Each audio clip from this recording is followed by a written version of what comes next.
Do you know that phrase that young children often say in long car journeys? Are we there yet?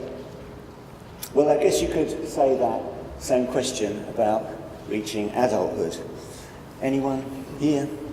There yet? When did it happen? In your teens? In your 20s? 30s? Anyone still waiting? This is what I'm going to talk about. What it means, what we mean by adulthood.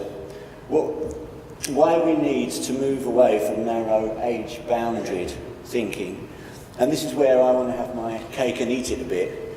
Why we need to view young people in the late teens and mid-20s a bit differently.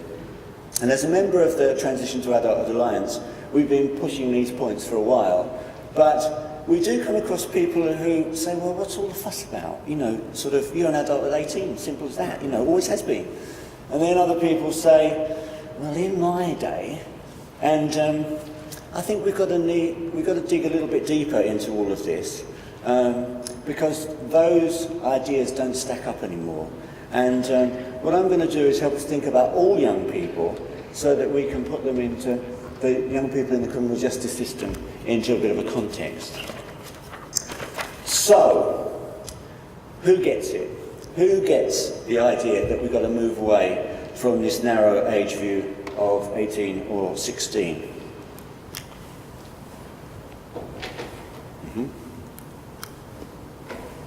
He gets it.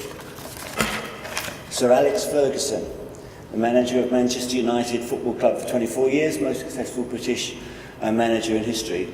Why Fergie, as they call him? Well, first thing to say, I'm not a Manchester United fan, I'm not a Manchester United supporter, I don't have any vested interest here, but I have been struck by things that he's said over the years. And here's somebody who works on a daily basis with young men in their late teens through, these days, to their late 30s. And his approach has been about building teams by developing young players. Initially young players from the UK, but now across the world. And often these young players come from pretty disadvantaged backgrounds and they get catapulted into stardom, huge amounts of money, as we know. He also has to deal with some players' high-profile misdemeanours, whether they be on the pitch and increasingly off the pitch, it seems, with the way the press picks up. And the thing that rings out when he talks about these young men is a particular take on development. He regularly refers to men in their late teens and early 20s as young boys. Now, I know that's a bit of a Glasgow manager football speak phrase, but it's mostly to do with an assessment of maturity. Here's a few examples. Talking about a player in the team recently who had a bad match, and I'm not going to do the accent, he said, he's only 20, he's just a young boy. His form this season has been absolutely brilliant. He has learned, his concentration levels have improved. And of another whose development had seemed slow, he said, it was just a lack of maturity in the boy. He was just young, and this was someone in early 20s.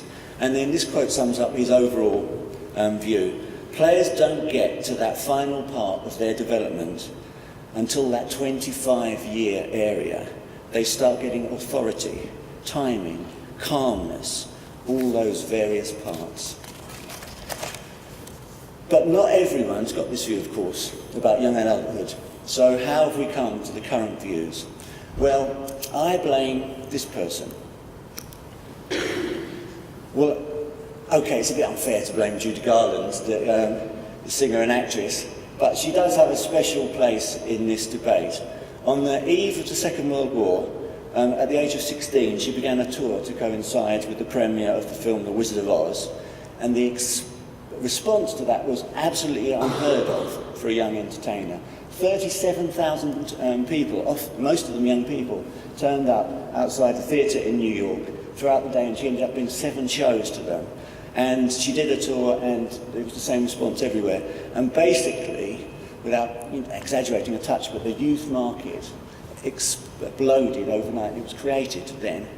And at the same time as recording Over the Rainbow, she also recorded a song that's been called the #1 all-time teenage classic, even though that word is never used once in the song. It's called In Between. If you've never heard it, search it out. And it was carefully written for Garland so that she could look forward to the day when she'd be 16 and could stop being an awful in-between, who was too old for toys and too young for boys. And she went on to sing lots of other songs about being 16. And what's important here is that age-bound social markers for adulthood were beginning to solidify, and they were solidifying around the age of 16. These ideas were really still very influential today, but they don't pass muster anymore. Now, of course, the idea of being an adult existed a long time before that time, but concepts that underpin the current thinking have gone on to be crystallised. And in the early 20th century, some of these concepts emerged. And one of the very important ones was that there's a stage of human development that served as a bridge between childhood and adulthood, when the genetic psychologist G. Stanley Hall coined the term adolescence. So after Garland, we got Sinatra, Bobby Soxers, and this stage became solidified around the age boundaries. And then in the mid-40s, the term teenager began used for the first time. And that has still very powerful associations today. But as notions of adulthood have been shaped around age bands, there have been other markers that have helped denote adulthood as well, many which predated these concepts of adolescence and the teenager, such as entry into the world of work, the military and marriage. And more recently, sociologists have tended to highlight three main transitions: leaving school and having full-time work, leaving parents' home and having a partner and becoming a parent.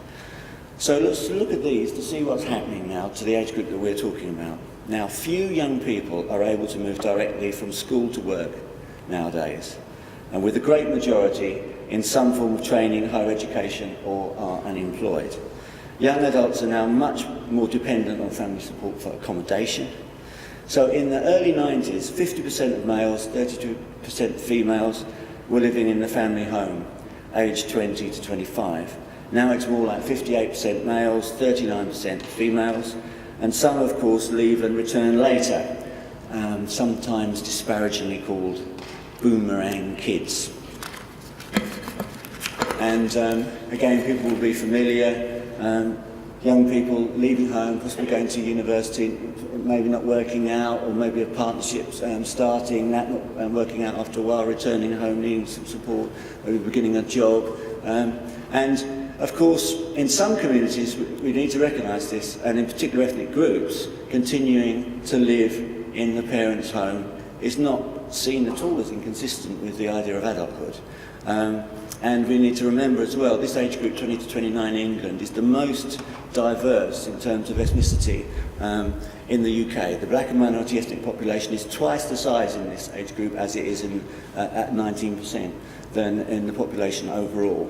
And also we mustn't forget groups like young adult carers, again, who are living at home and are in this position. But continuing to live with parents can add strain to family relationships, and I guess some people here may be experiencing that, especially if parents and also young people struggle to adapt, because the idea of that's alien to what they have in their head about what adults are supposed to be, and it can feel like failure, and we have concepts like the failure to launch syndrome. And so trends have emerged that mean that the situation now is not the same for young people today as it was for most of us in the room. Can I just have a quick show of hands? So who, like me, was in their early 20s, in the 70s? Or earlier? A few, right. Right. And what about the 80s? The 80s, that looks like a bigger group. 90s? Getting a bit smaller. And the 200s? Sort of still there? Yeah, so we've got quite a good mix, actually, a good mix. But so we'll all be resonating slightly differently with this information, because some of it will seem a bit similar for us, and some will perhaps seem quite alien. But the big thing is these changes happened overnight. They've been developing since the 70s and 80s as the youth labour market was transformed by massive global restructuring. So let's look at a few of these things. Unemployment, so very low in the early 70s. And then you can see unemployment, as we all know, rocketing in the 80s, then some decline, quite a big decline, and then suddenly going up again, and the real danger is that it might reach similar levels again. It's around about 20%. Current number of unemployed 16 to 24-year-olds is equivalent to the population of the city of Birmingham. That's what we're talking number-wise. So alongside the collapse of the youth labour market has, of course, been the expansion of the education system. So the staying on rate post-16 in England has more than doubled from 38% in 1970 to 78% today, with some 40% of young people going on to university. Biggest changes have been for young women, who've now overtaken men in the participation rates in further education and higher education. And all these changes have also had an impact on parenthood, which has also been, as I said, a traditional marker of adulthood. And so looking at parenthood, start of the 70s, nearly half of babies were born to mums under the age of 25. And now 25% are born to mums that age. The age of first-time parent has also been increasing, so for mums from 24 to 28 during that time. For dads it's harder to calculate because these measures were not necessarily there, but we reckon in the 70s first-time dads around about 27, and now, this is the average, and now it's around about 30. So all these things are changing, and of course there are some, as we know, to get any kind of average you've got to have some at either end. So there are some very young parents and much older parents as well. So what's going on here? Well, I think the most powerful explanation is structural changes followed by government policies led to adolescence, or youth as some people prefer, being extended. Now, commentators such as the developmental psychologist Arnett have looked at this in a different way, and it's argued that individuals are now shaping their own roles in a world with fewer well-defined roles, and that this should be seen as a new distinct developmental phase, and he's called it emerging adulthood. But that view really is a bit controversial because it implies that everyone has got a huge amount of choice about the options open to them. And of course some people have a lot of choice and others have very little. So the point I'm making here is that the idea of adulthood, and indeed childhood and adolescence, they're created by society and they're not inevitable consequences of biology, and they change during time. But let's not ignore biology. Is there anything happening in the early 20s that we need to take into account? Well, you sometimes hear people talking about the late teens as being one of a physical peak. But it's not really that simple. So take Olympic sports champions. In some sports, like gymnastics, female teenagers are at the top. All-round champion since 1992 has been, on average, age 17. But for the men in the same sport, we're talking 23. But then you go on to other Olympic sports like athletics across the disciplines, you're talking mid-20s to mid-30s, and then other sports like marathon running, it's even later. So that idea of the peak being in the late teens doesn't stack up in that way. Also, even something physical, like a sport, is influenced by environment, culture, training, and so on. Now, Anna mentioned this a bit at the beginning. One area where research is beginning to offer something new to the adulthood debate is that around brain development. So the increase in knowledge comes from MRI studies as well as post-mortems, and a key finding has been that the frontal lobes mature significantly during the 20s, and the frontal lobes are essential for functions like concentration, planning, reasoning and judgment. And the frontal lobe also connects with parts of the limbic system where emotions are controlled. So maybe this is what Sir Alex Ferguson is talking, the qualities he talks about when he notes players moving through their 20s. He might be observing something to do with this. But again, we perhaps shouldn't pin everything onto these new findings, because frontal lobe development is also very affected by experience, especially parenting, environment and social economic factors. So it's fairly early days in terms of understanding the meaning of the emerging findings from brain studies, but what does seem clear is that the brain is not all done and dusted in the teens, as was once thought, and that we need to take this into account in terms of the way we view young adults in their 20s. So what about some other headlines? What's also different? Taking illegal drugs. Now, we had some people from the 80s and 90s here where illegal drug use was at its peak. Now, just 20% of 16 to 24s say they took drugs in the previous year, a third lower than in the middle of the 90s. But it's the opposite for alcohol, with alcohol rates increasing and doubling for women. It's also well known that technology has moved at a pace, and I can remember the school's only computer being the size of a small room, and it was sort of locked away as you were sort of entering some kind of treasured possession. But we've got to also avoid falling into the trap of thinking that young adulthood is all about Facebook, iPhones and video games, so that's the only show in town, because a significant group of young people have got a different agenda where the speed of broadband is not at the top. And I think the notion of fast track and slow track helps here. So young people, of course, do get full-time, some young people do get full-time jobs in their teens. They live away from their families and they have children, and they're on the fast track to adulthood. Some want it that way and they see it as normal, and some manage fairly well, but increasingly the odds are against them. A lot of those on the fastest track to adulthood, such as those who've been in the care system, John mentioned those, tend not to have the family and wider support, both practical and emotional, that they desperately need at this time. I was one of those first in the family to go to university people, but many of my friends left at 16 and ended up with good jobs with a future, but that's really all gone.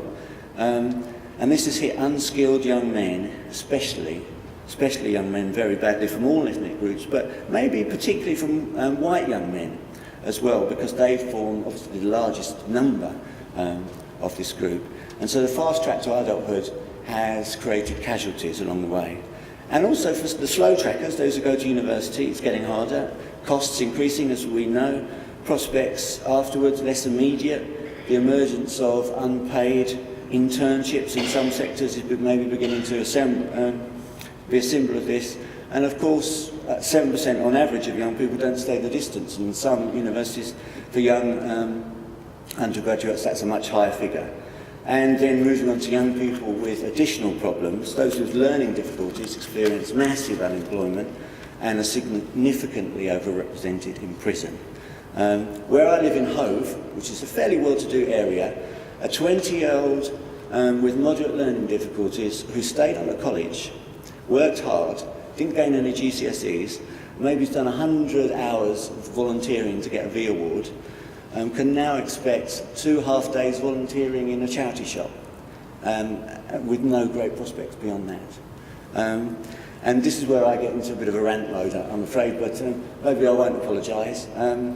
One thing that really bugs me about discussion about the transition to adulthood in relation to disabled young people is that it's always about the transition between children's services and adult services, as though they have to be fixed like that forever. It's not about the needs of young people and young people with disabilities around what adulthood means for them. There's a similar mismatch in relation to needs of young people in other areas, mental health, drug misuse, services, adult services tend to be geared to the problems of the older age group rather than those for this young group, which are much more like adolescents. And others today are going to discuss the shortcomings of the criminal justice system. So, considering the wider context as well, I mentioned ethnic diversity of this age group earlier, and many of us see this diversity as something really to cherish and a source of great pride in this country, but not everyone is as positive, and the worry is that the economic hardship is likely to increase tensions in this area, and identity and economics, and they're very closely linked, and they're bound together, and how this plays out for young adults in all ethnic groups is likely to be significant in the next few years. So I know I've talked increasingly about negatives, and I do have to recognise that there's lots of positives here and huge opportunities for many young people. But Today we're also focusing a lot on those who do fall by the wayside and the vulnerable groups. It's important that they're clearly on the agenda. So moving to sort of begin to draw things together. So I haven't said really anything about what young people have to say about these things. And Arnett found from his research that young people were defining adulthood differently from the kind of markers that I talked about. And they used terms like accepting responsibility for one's own actions and making independent decisions. Maybe this is the debate more about maturity, but that's also a hard concept to pin down, and definitions talk about deferring gratification and coping with uncertainty and putting others' needs first. But as the playwright Tom Stoppard said, age is a high price to pay for maturity. And I've touched on gender as well, and this is a contentious area in relation to debates about maturity. And females tend to mature physically earlier than males, and a lot of the transitions I've talked about, the ages of women come up earlier. So is that just a natural thing? Do women mature naturally earlier? I think I'll just leave that one with you to chew over. So going back to young people's views, in our work on the Alliance, we've interviewed young people. And my colleague Kerry Devitt is here, who actually did most of the research that John referred to earlier, rather than me. So I'll give her a name check there. And we interviewed young people who had the luck, the good fortune actually, to benefit from the kind of services that do get it in relation to this age group. And so here's a couple of quotes from a publication that we called Made to Measure. Claire said, "A lot of my friends are saying at 18 everything changes. You're an adult, you feel like it. But I still feel like a 15-year-old. I still feel like I wasn't ready for anything. I was finding things really difficult, like sorting out my flat, beginning to learn to cook, remembering to sort things out like my bills, everything in general. I just felt like I wasn't able to do it." She got support from the Icebreak project in Plymouth. And then Mike in Brighton, 22, said of the Bridging the Gap project, "My teen to adult personal advisor helps me with the sexuality stuff and also the mental health side of it. It links in well because they're very related. It's not like any other service I've ever had before."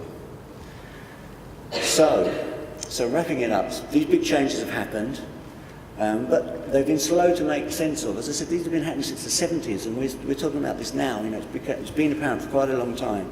And they've created opportunities for many young people, but they've pushed others aside.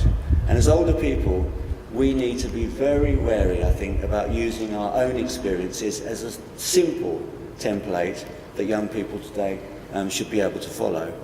We also need to be wary about using age bands in too rigid a way, and certainly should reject narrow legalistic definitions like 18, 16 and even 10 as realistic markers of adulthood. Let's think differently about the 18 to 24 group, but we should keep it fuzzy around the edges. So going back to Sir Alex Ferguson, now I'm sure some people might be thinking, well, isn't he just protecting the club's investment in his approach to young players? So what, shouldn't we be doing the same? Thank you.